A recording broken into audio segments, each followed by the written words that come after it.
Hello and welcome to Myth Monsters. My name is Erin and I'll be your host for these little snack bite-sized podcasts on folklore and mythical monsters from around the world.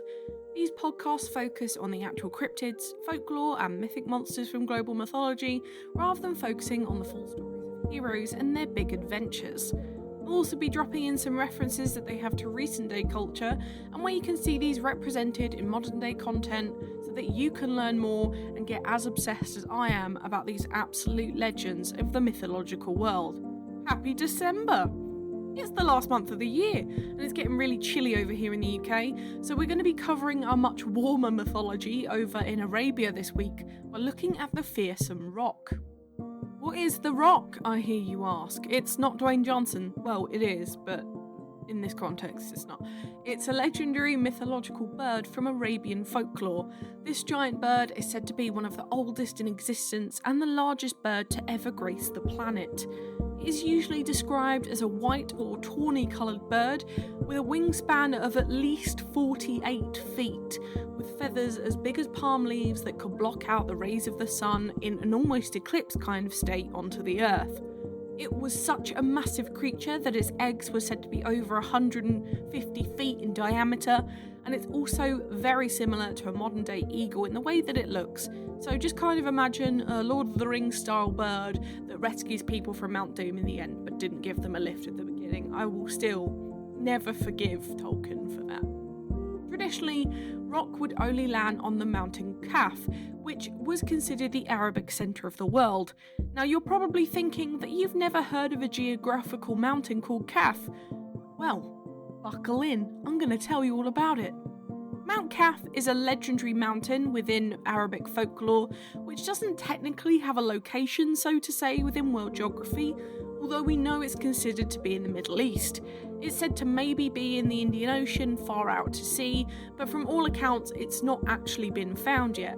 However, in order to kind of understand what I mean here, I need to tell you about how the Arabic world works according to them folklore and mythology, and actually the base of this is also in Islamic religion. So it is definitely relevant to know in modern day culture and just generally being a good human being, so buckle in, I'm going to tell you all about it. So it is believed that the world was held up upon the back of a giant bull called Ar-Rayyan, who stood on a giant fish called Bahamut. Bahamut is held up by an angel who basically controls heaven and hell, and this is written within Arabic cosmography, which is the study of the cosmos, and is upheld, I believe, to this day, so really interesting to know just in general there. Now back to the mountain. This mountain was on the back of Al-Rayyan, with the lumps and bumps of his back creating the mountain ranges, which were technically considered the centre of the earth.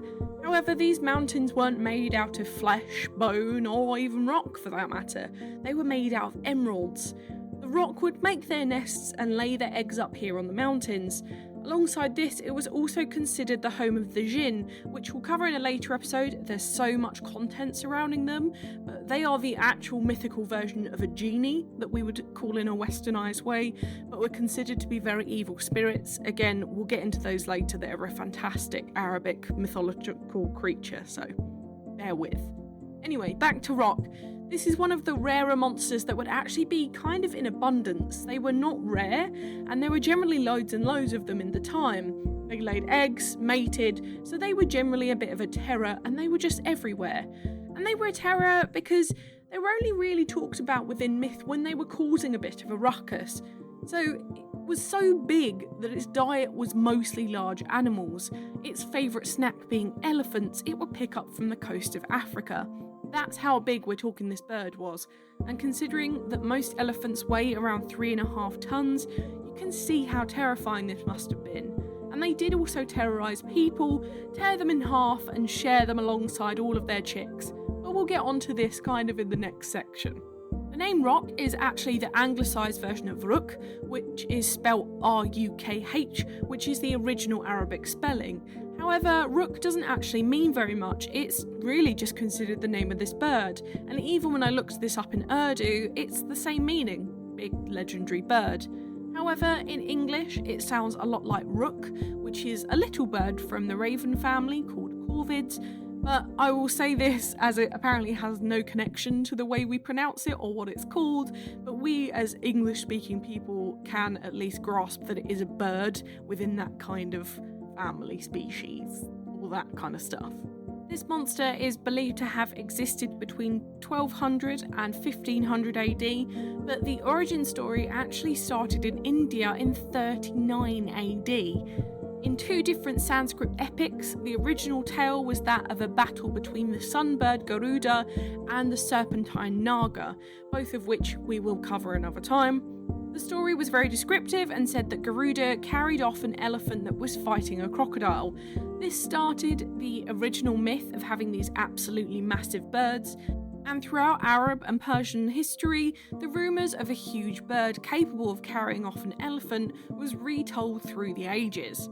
The first ever real-life experience was actually that of the legendary explorer Marco Polo, as in Marco Polo, the game we play with in the pool with the ball. At least that's where I played it.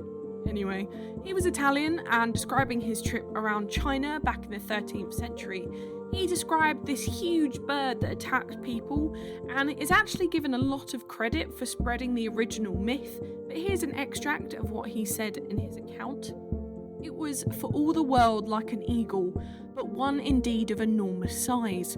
So big, in fact, its quills were 12 paces long and thick in proportion. And it is so strong that it will seize an elephant in its talons and carry him high into the air and drop him so that he is smashed into pieces. Having so killed him, the bird swoops down on him and eats him at leisure.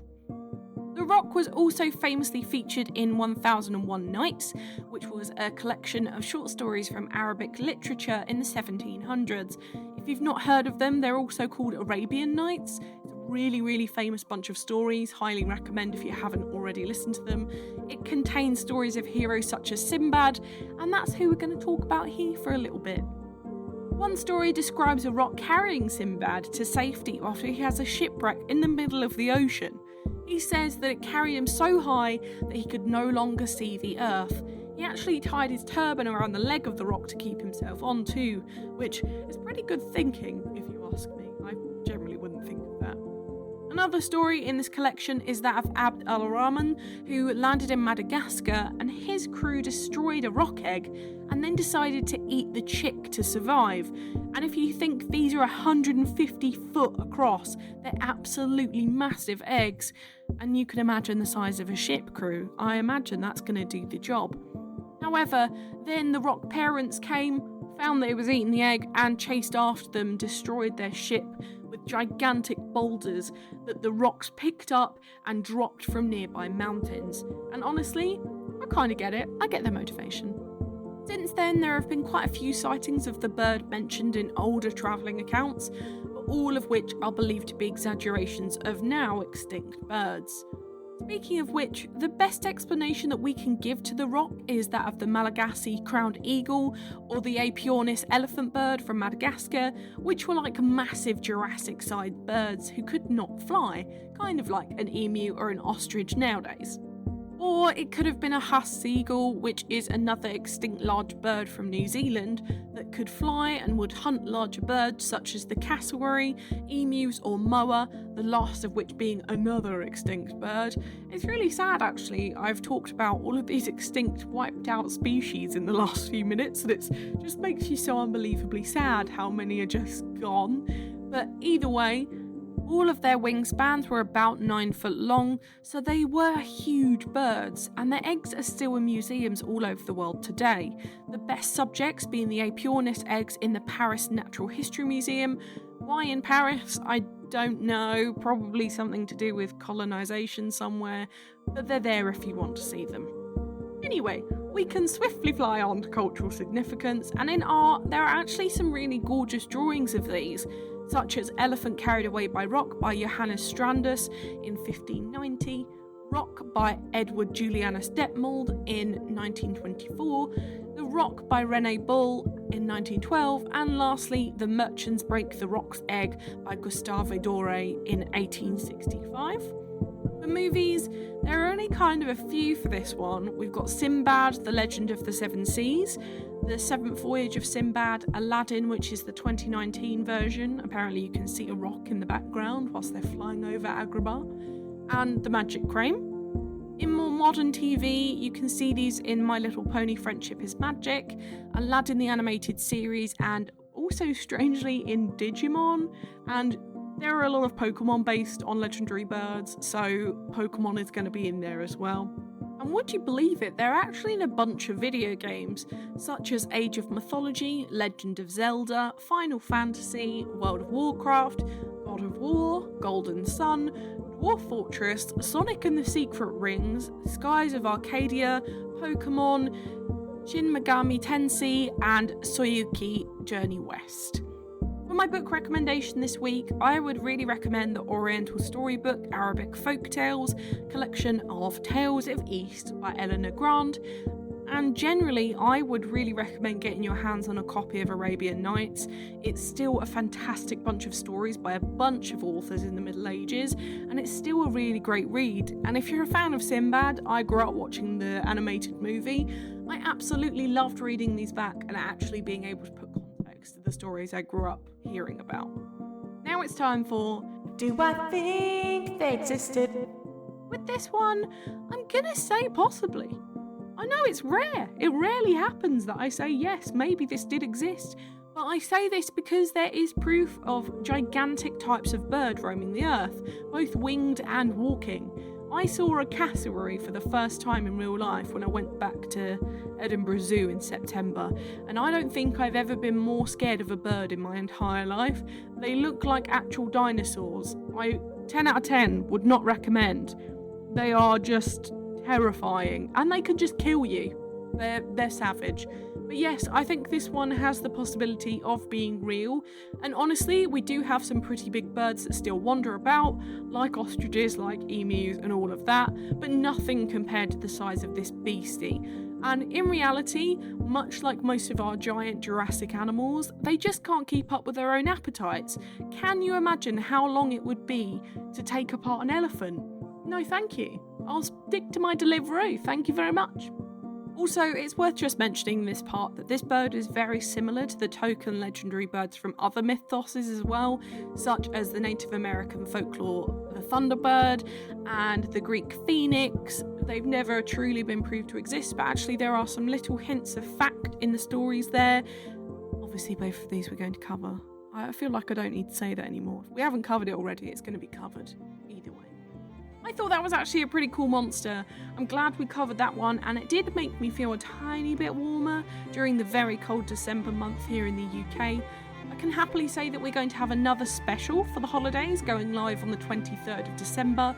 I'll be taking a week off for my holiday celebrations, so this episode will cover Christmas week and then the week going up to New Year's.